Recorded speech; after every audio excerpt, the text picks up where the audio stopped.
Estás escuchando Milenio 3 por Aluka Nanica. 3 y 7 minutos, 20 grados, Carmen, madre mía, estamos ya en pleno verano casi, ¿eh? Buenas madrugadas, Iker. Y qué calor pasamos ayer mismo en la Feria del Libro. Hombre. Antes de todo hay que agradecer a toda la gente que allí se acercó, pues el cariño que nos mostraron, ¿verdad, Iker? Hombre, yo creo que hoy es uno de esos días en los que llegas al estudio, lo estaba hablando con Carlos Charlie Nicolás y con Antonio Bravo ahora mismo, y te das cuenta de la responsabilidad que tienes. Yo sé que ya me paso, pero en días como hoy, bueno, ahora os lo explico. Antes que nada, lápiz y papel 7640, palabra milenio, Carmen, porque tenemos un libro fundamental que vais a entender por qué. Tiene que ver con América. América va a ser protagonista esta noche y en el verano, atención, atención a América. Las luces de la muerte, ¿no? Las luces de la muerte de Pablo Villarrubia, publicado en el Archivo del Misterio por la editorial EDAF. Y como bien decía Iker, luego veréis por qué sorteamos ese libro que tantos casos nos relata de América. Uno de los mejores 7640 libros. Iker, líneas abiertas como siempre, para que nos contéis lo que vosotros queráis. Uno de los libros que a mí personalmente más me ha impactado de los últimos años, de ese gran aventurero, pero otros dos aventureros mágicos van a venir esta noche aquí para contarnos cosas de América. Se está montando una buena, amigos, una buena, y lo digo, los misterios americanos van a acompañarnos todo el verano, porque queremos fortificar ese vínculo con nuestro continente hermano. Como os decía, ayer firmábamos en la Feria del Libro. Y bueno, Carmen, por un lado, yo creo que va a pegar muy fuerte, sinceramente, ¿eh? La Iglesia y sus demonios, agotaste, o sea, no pudiste seguir firmando porque agotaste los libros, que eso es curioso, a mí nunca me ha pasado, desde luego. Y bueno, ¿qué deciros, amigos? A las 10:20, 10:15, una hora y cuarto después de que se cerrara el cupo de las firmas, pues estábamos ahí, ¿no? Con una cola inmensa de amigos. Quiero mandar un abrazo muy especial a un amigo que se desmayó en la cola por el calor. Él me estará escuchando, porque son amigos fieles de Milenio. Se desmayó, sufrió una hipotimia, tuvieron que cogerlo los médicos, estaba justo ya llegando. Bueno, estoy seguro que estará mucho mejor y que no se preocupe, que volvemos el día 5, ¿no? El fin de semana que viene, el domingo por la mañana, volvemos. Para todos los que no pudisteis ir en esta ocasión, pues si queréis que firmemos cualquiera de nuestras obras, allí estaremos. Y si no queréis que firmemos nuestras obras y simplemente queréis saludarnos, pues también allí estaremos para recibiros a todos. Yo creo que tú estás en la caseta de EDAF 174, yo no sé en cuál estoy, creo que es el Corte Inglés, pero no lo sé exactamente. En la página web ikerjimenez.com podéis mirarlo, confirmarlo, lo diremos también el viernes. El domingo por la mañana, de 12 a 12 estamos ahí. Y lo decimos porque mucha gente ni siquiera pudo estar en esa cola de lo grande que era y es un orgullo. Pero no por eso de, ay, cuántos libros. No, por el cariño, por el afecto. Quiero mandar un abrazo a las familias con sus hijos, a oyentes de 10, 12 años. Quiero mandar un abrazo a esos camioneros de Barcelona que hacían ida y vuelta solamente para tener los libros, a gente de Ciudad Real como Javi, a gente de Cáceres, a gente de Almería que se vino solo para... Eso no se puede pagar. Eso es una cosa que nos llena de orgullo y que nos sentimos una familia, de verdad. Bueno, Iker, mira cómo es el 7640 y para lo que sirve. Hola, soy Dani, el hermano del chico que se desmayó ayer durante la firma de Iker. Qué bueno. Solo quería agradecerle la preocupación y el trato que nos dio. Un abrazo, amigo. No, por favor, un abrazo grandísimo. Esto es interactividad pura y dura. Luego dicen algunos que si los programas no son en vivo, no son en directo, cosas de ese tipo, ¿no? Es increíble. Dani, pues un abrazo muy fuerte, un abrazo para tu hermano. La gente estaba hora y media en la cola con todo el sol en la cabeza. Yo creo que el domingo y el sábado 11 serán mucho más tranquilos, claro que sí, que podremos hablar, que podremos estar a gusto. No sé, nos habéis dado un plus, que lo vamos a necesitar, porque nos viene un verano y una temporada que agarraos los machos. Empezamos, Milenio 3, Charlie, vámonos. Y cuando son los 3 y 12 yo creo que tenemos que empezar a hacer un viaje. Un viaje además emotivo, por varias cosas, ¿no? Por varias coincidencias, por varios maestros que nos enseñaron la América misteriosa y la América mítica. No sé, yo creo que a veces los misterios americanos nos suenan tan lejanos y hay que descubrirlos. Por eso sorteamos ese libro, Las luces de la muerte, de Pablo Villarrubia. Yo creo que vamos a sumergirnos en viajes apasionantes las noches de los domingos. Yo creo que, como siempre, nos lo decía mucha gente ayer, apagaba la luz, estaba en el dormitorio con los cascos y viajaban. Ayer fueron cientos los amigos que nos hacían llegar ese cariño y esa posibilidad de viaje astral radiofónico, ¿no? Bueno, pues vamos a intentarlo. Pues hoy tenemos una visita realmente excepcional, unos compañeros que regresan de una auténtica aventura. Todavía aventureros, Carmen, todavía los hay. Y gracias a Dios que todavía quedan, como estas 3 personas que se han ido pues a vivir la aventura, a traernos cosas que nunca antes se han visto en la televisión de este país, que nunca antes se han escuchado en ninguna radio y que ellos han sido testigos privilegiados de ellas. Pues podríamos hablar de la doble J, Juan Jesús Vallejo, Juan José Revenga, dos compañeros que han ido a una auténtica odisea, que es rodar una serie de imágenes espectaculares, que tocan, por supuesto, el misterio y que las han englobado bajo un denominador común, que es el de América mítica. Compañeros, bienvenidos, ¿cómo estáis? Buenas noches, encantado de estar por aquí. Hola Iker, buenas noches. Oye, recién llegados, todavía con esas camisas donde aparecen los patrocinadores, donde aparece Televisión Española, América Mítica, collares, atuendos de lo más diverso, y creo incluso, aunque puede que la gente piense que exageramos, que hasta algún que otro virus casi ya por supuesto fenecido, pero casi os traéis, ¿no? Porque vamos, habéis pasado las de Caín, ¿no? Hombre, nos ha picado todo tipo de bicho viviente, desde mosquitos, arañas y una cosa nueva que he descubierto, que estaba varias veces en la selva, igual que Juanjo, que se llama cloradilla, que son una especie de pulguitas que te machacan las piernas, también las cogí, pero aparte de eso, que en el fondo son anécdotas, estamos aquí y pienso que la experiencia ha merecido la pena. ¿Ha merecido la pena, Juanjo? Siempre merece la pena. Siempre, aunque cuesta volver, es complicado, pero merece la pena. Pues sí, amigos, porque ese nombre yo creo que tiene que quedar muy bien grabado en la mente de todos. A partir de ahora, dentro de unos meses, se convertirá en algo célebre, ¿verdad, Carmen? Pero como siempre, lo adelantamos en Milenio 3 a estas horas. América mítica. El misterio, que es lo que en estos programas de domingo tan íntimos gusta mucho a la gente, también ha sobrevolado vuestra serie, ¿no, Juanjo? Ir a América, quizá también en parte, ¿no? Ahora hace justamente prácticamente 2 meses que nos dejó Fernando Jiménez del Oso, él nos enseñó también a ver esa América mítica, esa América misteriosa. Imagino que habrá habido momentos emotivos también, ¿no? Coincidiendo con ambas efemérides. Hombre, fue muy emotivo por una cosa, sabes que, bueno, tanto tú como yo trabajamos mucho con Fernando, Carmen también, y bueno, a mí me pilló la muerte de Fernando, pues veníamos de grabar el Valle Sagrado, me enteré por el cámara, por Javier Ruiz, que entró en internet y le habían mandado un mail, y ya estuve llamando hasta que pude localizar gente que había visto a la familia y todo esto, y al día siguiente nos tuvimos que ir a las 5 de la mañana a Machu Picchu, pues justo el día en que era el entierro, en que me hubiera gustado estar aquí con todos nuestros amigos, ¿no? Además, Machu Picchu, un lugar muy especial para él, ¿eh? Sí, fue curioso además por una cosa, ¿no? Y este mes lo escribió en la revista Enigma, ¿no? Porque llegamos y el día estaba bien, salimos a las 5 de la mañana, cogimos el tren, conforme llegamos a Machu Picchu empezó a llover, estuvo todo el día lloviendo.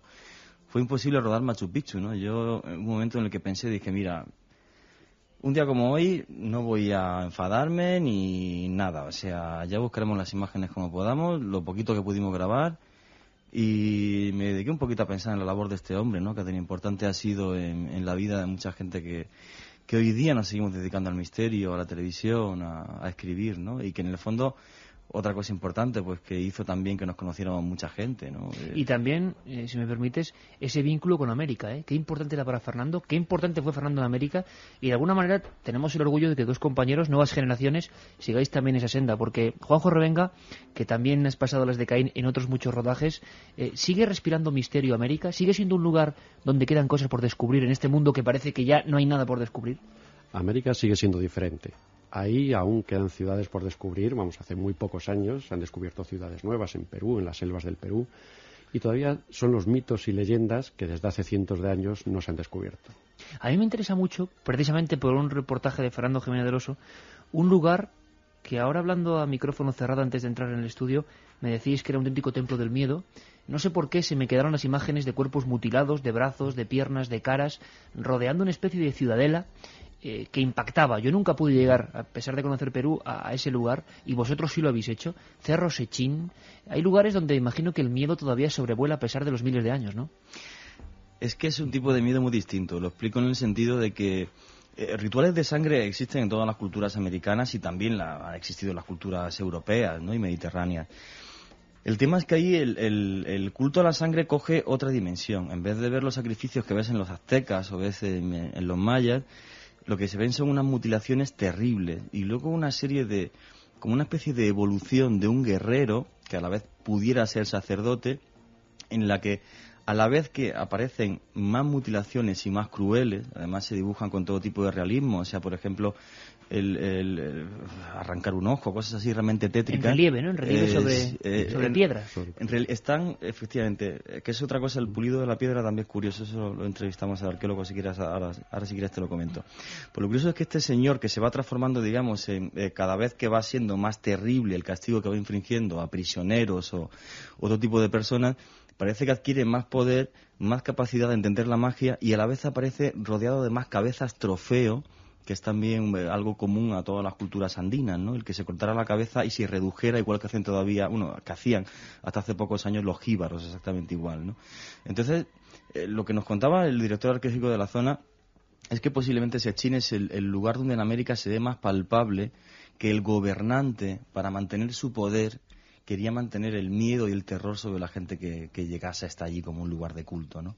Entonces hace que Sechín sea muy especial por eso y porque tiene 4.000 años de antigüedad, ¿no? O sea, te estás remontando a una época muy pretérita. Pues la doble J, Carmen, que se ha ido a esos lugares precisamente, que solo conocemos casi en la leyenda, pero muchos oyentes tienen mucha curiosidad por eso de la ayahuasca, siempre lo han tenido, es curioso, es presente.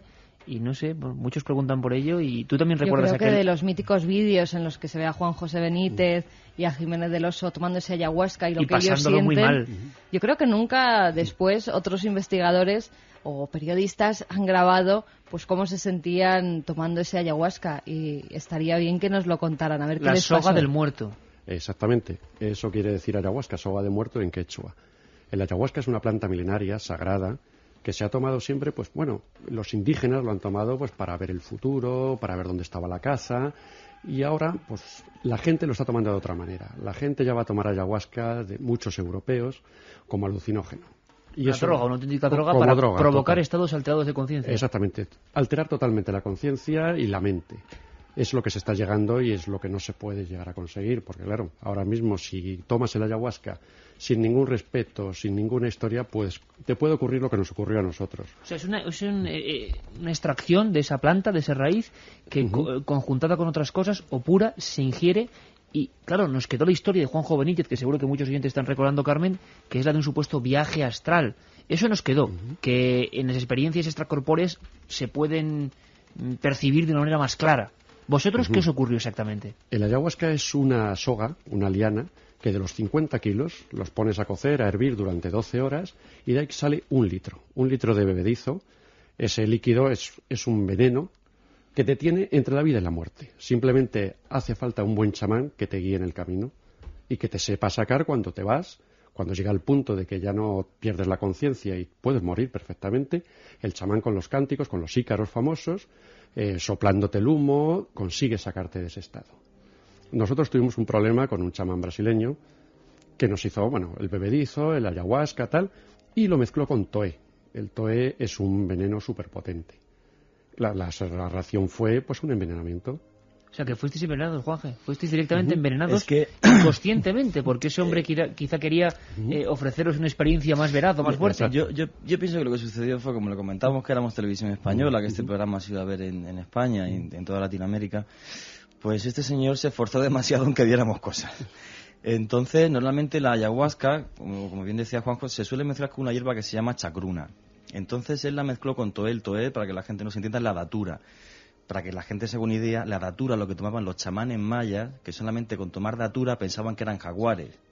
Tú mezclas eso con ayahuasca y nos das el triple de dosis como nos dio, y una bomba. O sea, yo lo pasé, ya la puedo ver la gente en el vídeo, o sea, yo lo pasé muy mal. Yo durante 3 horas no estuve en este mundo. ¿Qué se veía? Vamos a desvelar un poco el secreto. Es más fácil decir lo que no veía. La lista es más corta. No, básicamente, como a los 20 minutos empecé a tener alucinaciones, pero muy agradables. O sea, veía como un cielo estrellado, las estrellas formaban figuras, pues pájaros, ballenas. Luego empecé a ver que iba por la selva, veía niños, veía cayucos, veía hasta un chamán, que hice el gesto de abrazarlo, de lo real que lo veía. Pero luego empecé a ponerme mal, empecé a darme una taquicardia horrible. Y como la película de la naranja mecánica, o sea, veía 1000 imágenes que no paraban de pasar delante mía. Entonces abrí los ojos, porque me dio miedo, y mucho peor, porque abría los ojos y no veía dónde estaba. O sea, yo estaba en medio de la selva, era de noche, pero veía como muertos, gente vestida de blanco, medio putefracta, que venía hacia mí como flotando, o sea, horrible.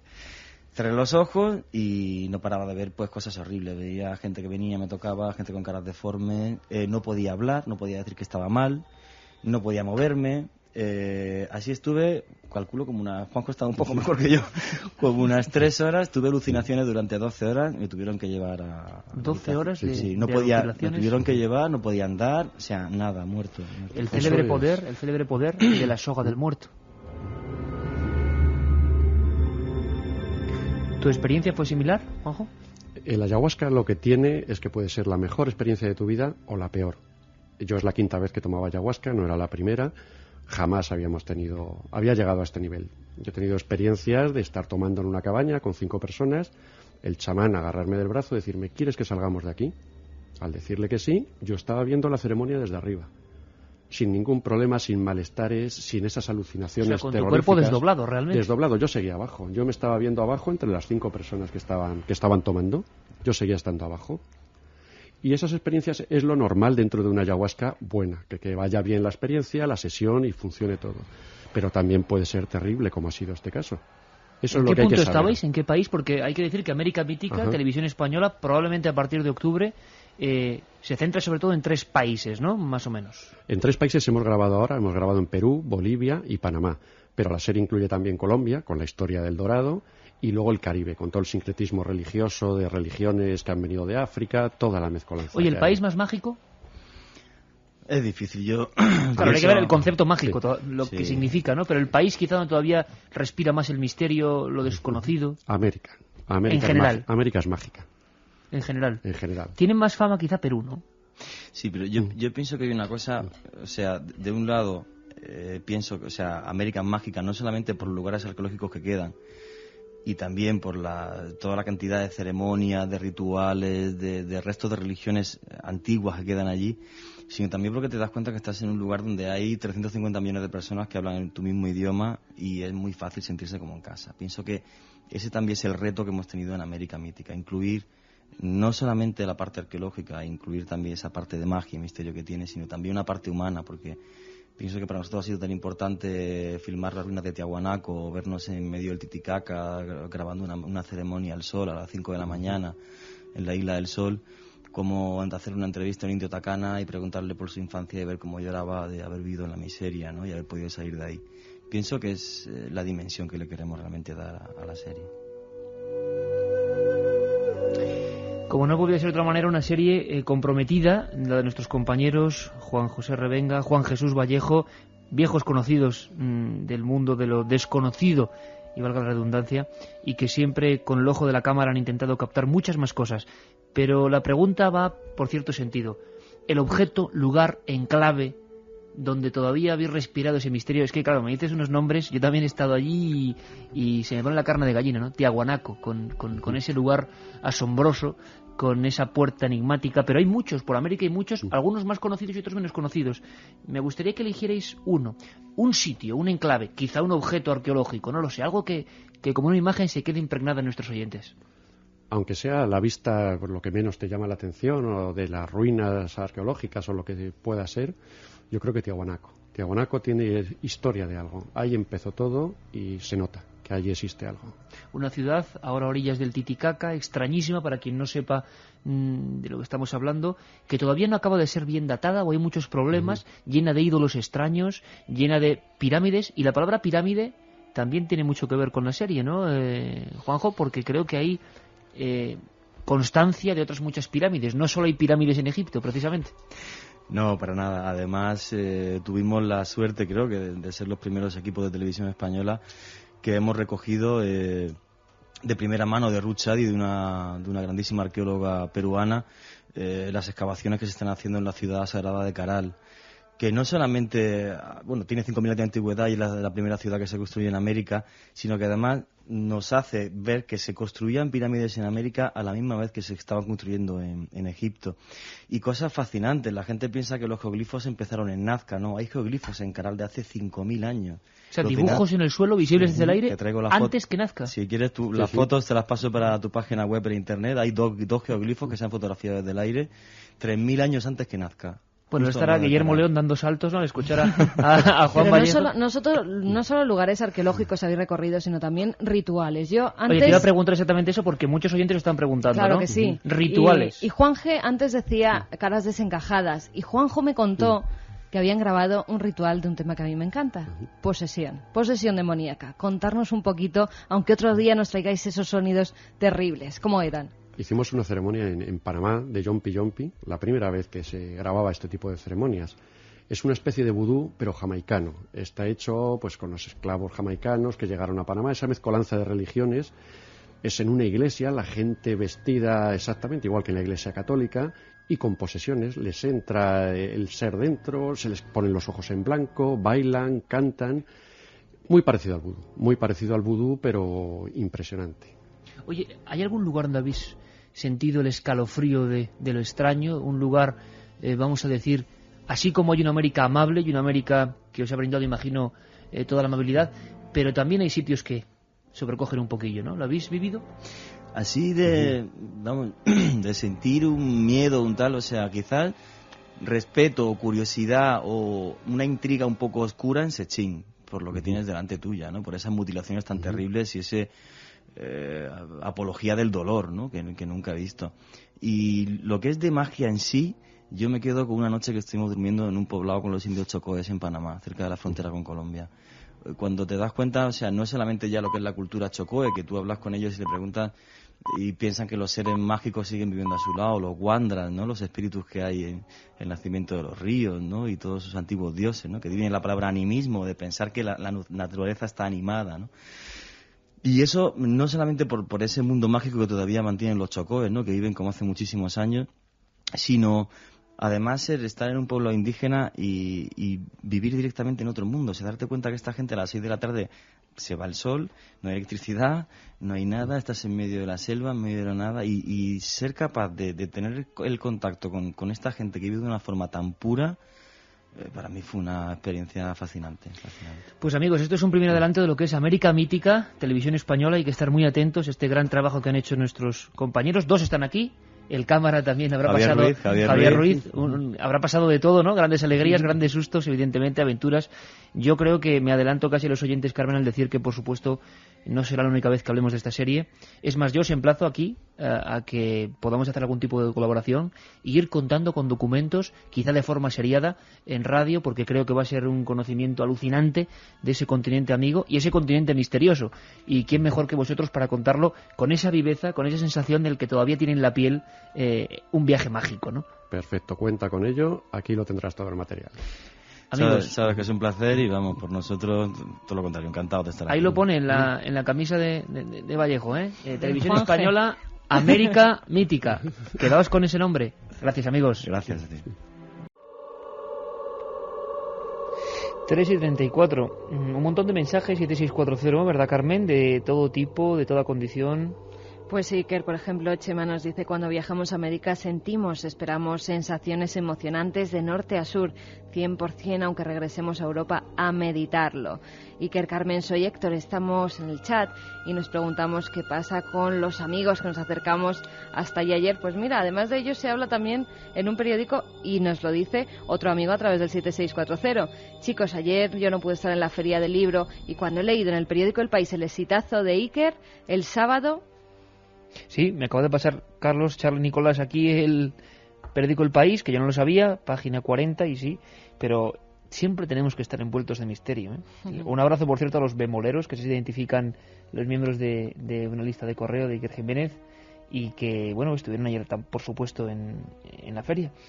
Dice, una de las imágenes más curiosas, Iker Jiménez, Camposanto, tenía apostado eso, y dice, fíjate lo más interesante, Carmen, que es no lo cómico, ¿no? Pero bueno.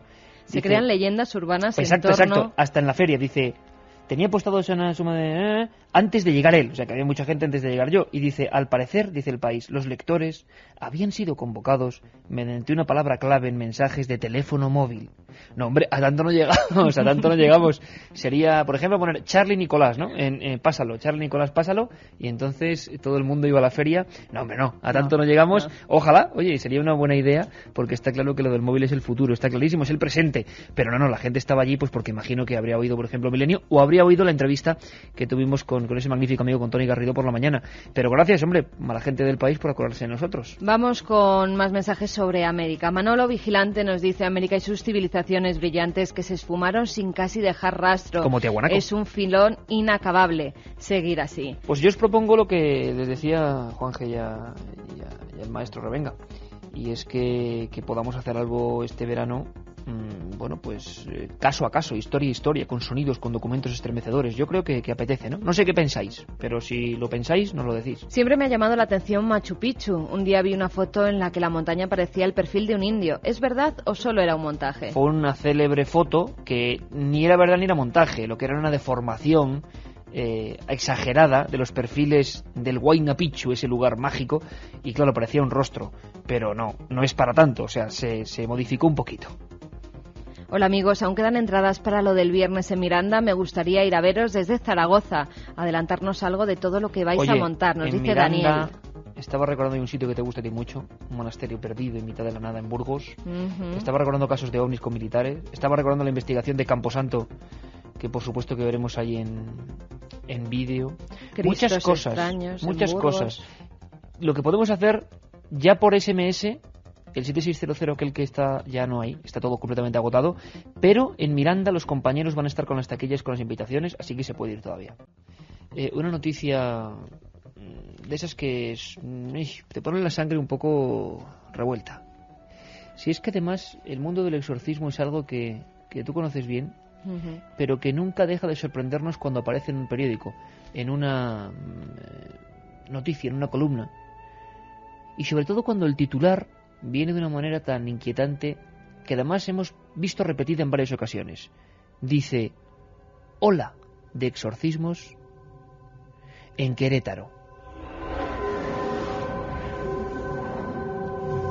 Desde hace más de un año, la Delegación Diocesana de Exorcismos practica este ritual a personas que, tras ser valorados por psicólogos del Centro Comunitario de Salud Mental de México, que no encuentran enfermedades psiquiátricas, a esas conductas extrañas los remiten a los sacerdotes, a esta diócesis. Estos enfermos, entre comillas, al parecer escuchan voces, emiten palabras sin sentido o aseguran que son capaces de mover objetos sin tocarlos.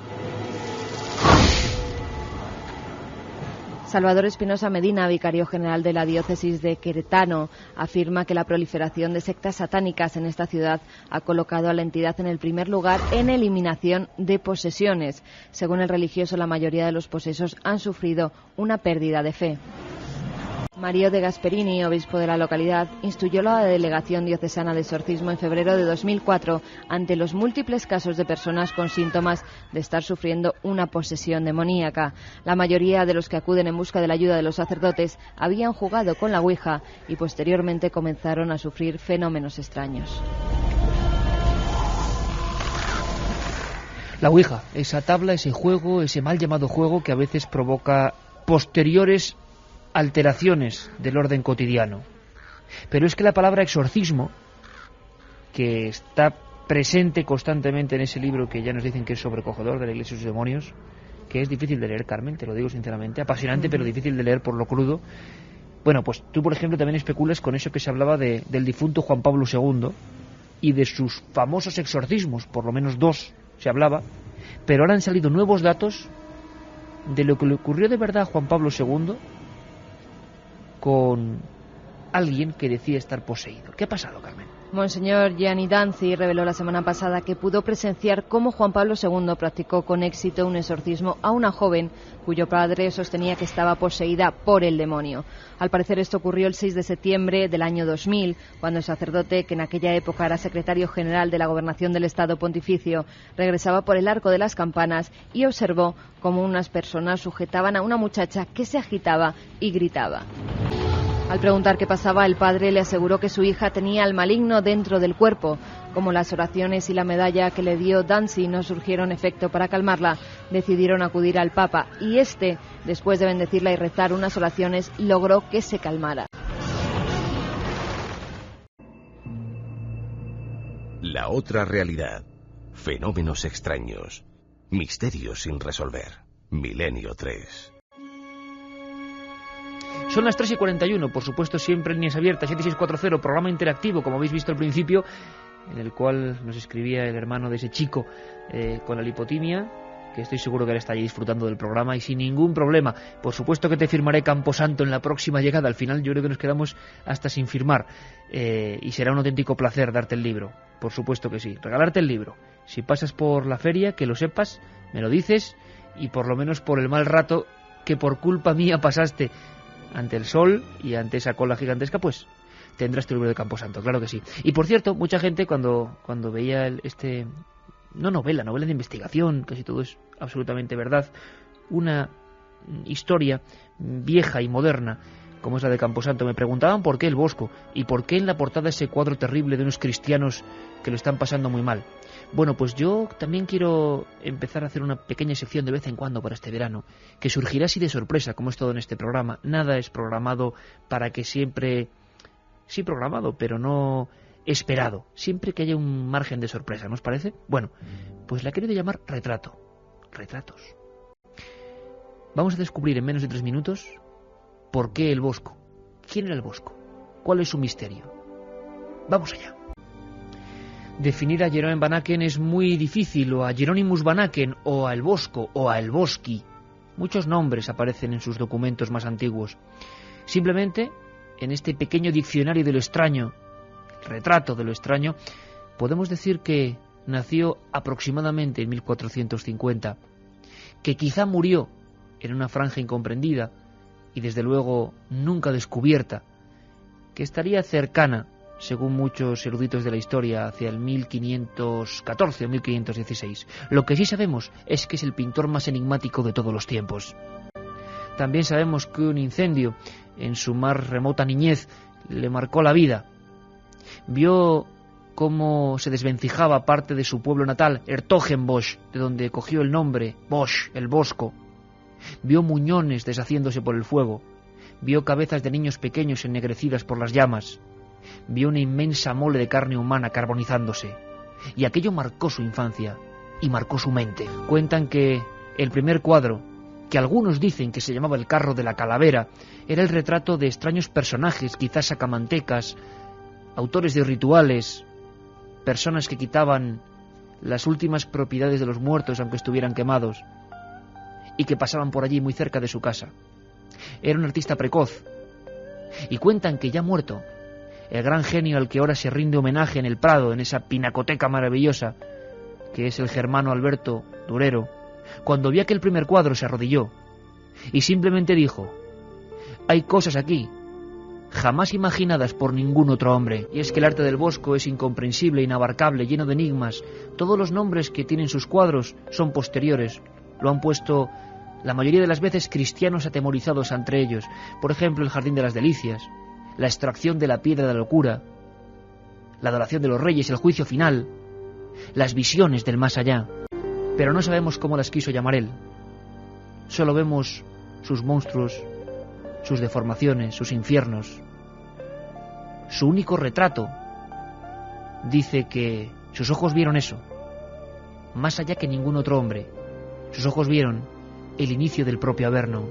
Y se ha especulado durante siglos si tomaba drogas, si hacía viajes astrales en la antigüedad, si pertenecía a la secta de los adamitas, si pertenecía a los hijos de Adán, la rama más oscura de esta secta, una rama que promulgaba el pecado y que tenía, entre otras muchas misiones, la de descuartizar a curas católicos.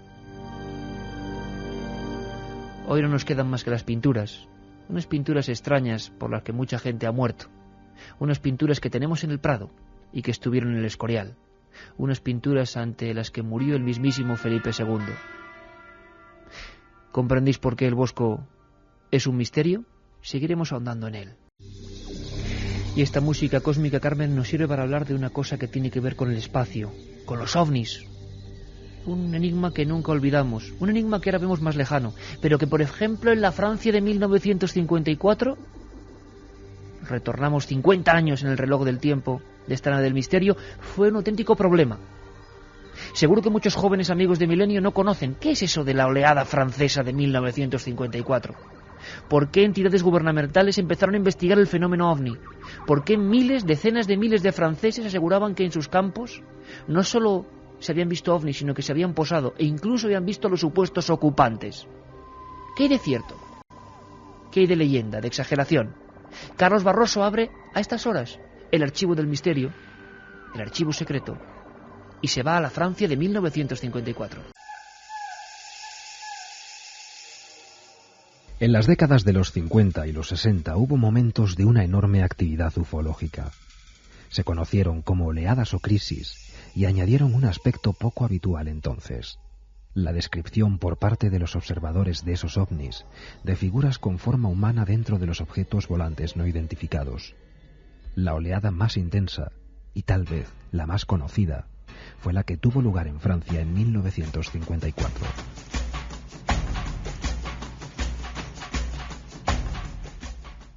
...10 de septiembre del 54... varias personas dijeron haber visto figuras de baja estatura con trajes de submarinista dentro de unas especies de naves que lanzaban rayos paralizantes. Ocurrió en Quarouble. Una semana más tarde, cerca de Senon, a las 10:30 de la noche, un granjero que circulaba montado en su bicicleta empezó a sentir un ligero escozor. Al poco tiempo, quedaba inmovilizado. No podía moverse, pero sí pudo ver una máquina muy extraña en la carretera justo delante de él. Una pequeña criatura con un traje parecido al de un submarinista se le acercó emitiendo un extraño sonido. Le tocó en el hombro y volvió a entrar en el objeto, que desapareció como un rayo, emitiendo una luz verde brillante. Solo entonces el granjero recuperó el movimiento. Prémanon, 27 de septiembre de 1954. A las 8:30 de la tarde, 4 niños jugaban en el patio de su casa de campo, cuando los ladridos desesperados del perro llamaron su atención. Uno de ellos se acercó a observar y descubrió una figura rectangular de gran tamaño. Se aproximó un poco después de lanzarle unas piedras, y una fuerza invisible lo tiró al suelo. Corrió hacia los demás niños mientras comprobaba cómo la figura se desplazaba hacia una colina. Los 4 vieron una esfera brillante de color rojo balanceándose sobre el terreno.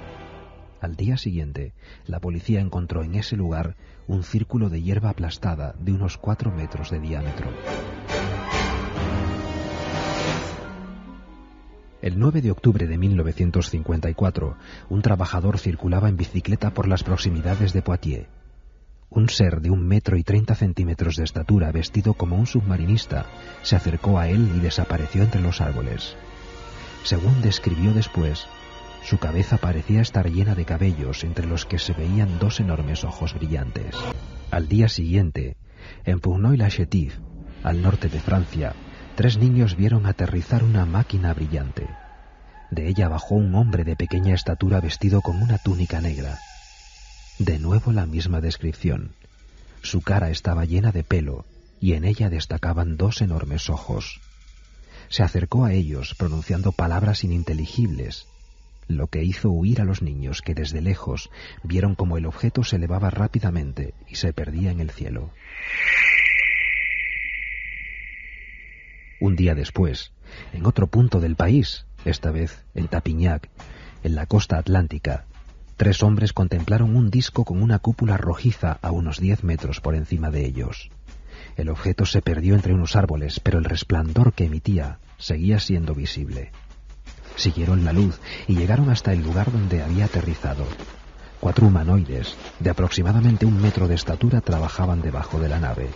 Cuando vieron a los humanos, subieron rápidamente al objeto, que cambió de color y desapareció casi de inmediato. Granjeros, peones, niños, policías, soldados, médicos, amas de casa, científicos, aviadores, todos han sido testigos de estas misteriosas apariciones. Todos denunciaron sus experiencias a las autoridades, aunque prácticamente ninguno quiso volver a hablar nunca más de lo ocurrido. Sus versiones eran coincidentes, aunque no hubo conexión ni relación alguna entre ellos. Y a pesar de todo, las oleadas ovni, las apariciones, las criaturas y los sonidos extraños siguen ahí, sin que nadie pueda darles una explicación concluyente.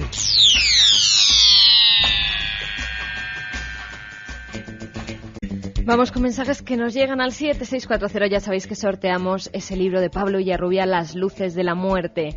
En todos los cuadros del bosco hay extrañas lechuzas, nos dice Ana desde Madrid. Cierto, símbolo de la sabiduría también.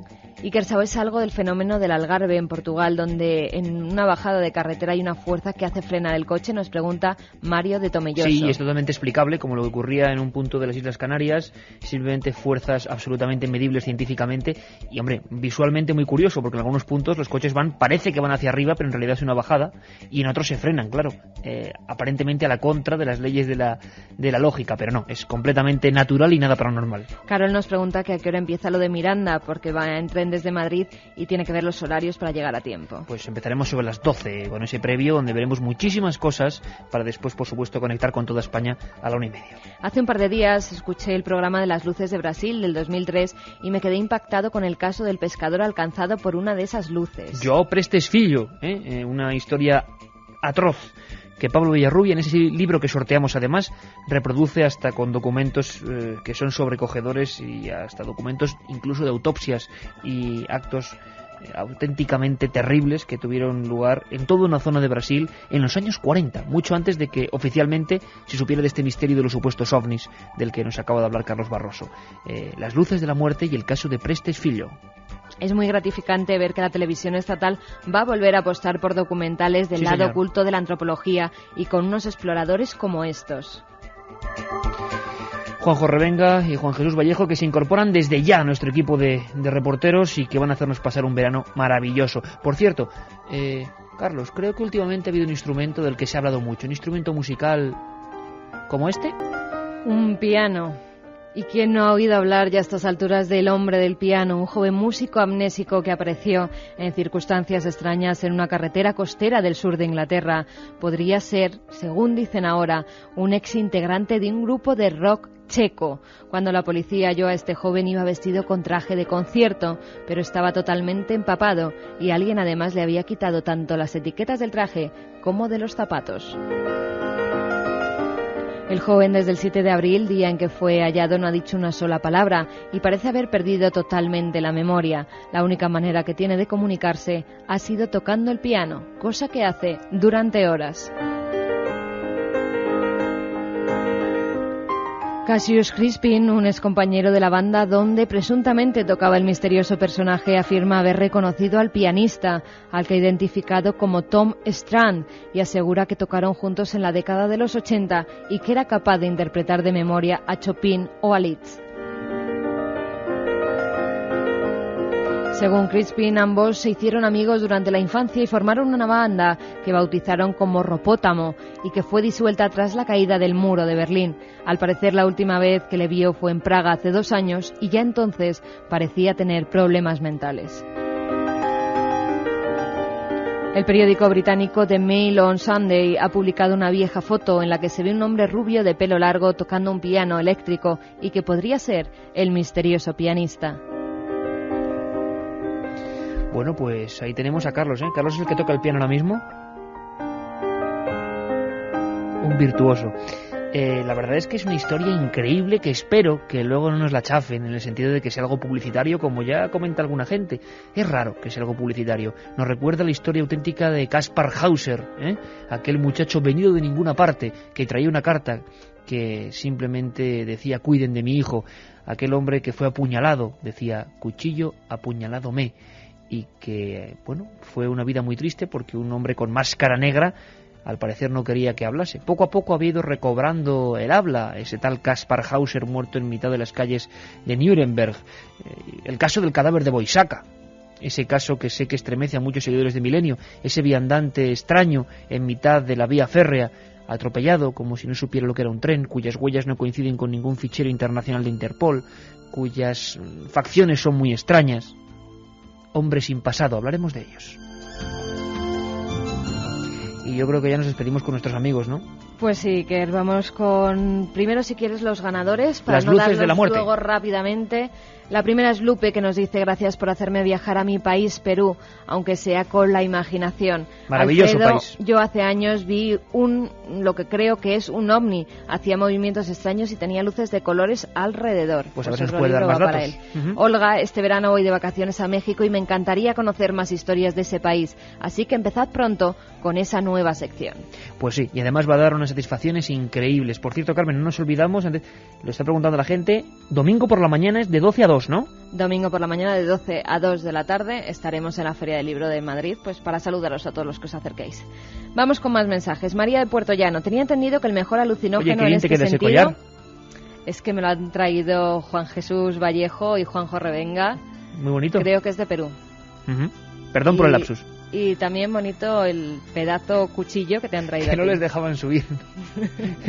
Solo se les ocurre en mitad de la Gran Vía venir con ese pedazo de puñal y claro, pensaban que iban a montar esos nuestros amigos. María de Puerto Llano, que nos decía que tenía entendido que el mejor alucinógeno en este sentido era el peyote. ¿Va mal encaminada? Parece ser que la ayahuasca, la soga del muerto, que porque te tiende como una liana entre la vida y la muerte, es mucho peor, ¿eh? Hola, soy José de Jerez. Tiene que ser una experiencia maravillosa, pero no me tomo eso por nada del mundo. Bueno, ¿os no acordáis me de la pierdo imagen? la serie, nos Ajá, dice. la imagen de Juanjo Benítez, con arcadas terribles, eso fue mítico en la historia de la televisión. Nuestros compañeros casi han muerto, casi han perecido, y están vivos de milagro, menos mal. Arturo Gutiérrez nos dice: hola, soy peruano, y se dice que en la selva hay tribus que no las quieren sacar a la civilización. Claro, normal. Es que América sigue siendo absolutamente increíble, absolutamente mítica, y tanto como que el tiempo se nos escapa, Carmen, no me he dado cuenta. 3:59 y nos vamos. Estaremos Claro en la que feria. sí. Puede que pronto estemos en Galicia, y desde luego el viernes que viene estamos con todos en Miranda de Ebro. Un abrazo, amigos.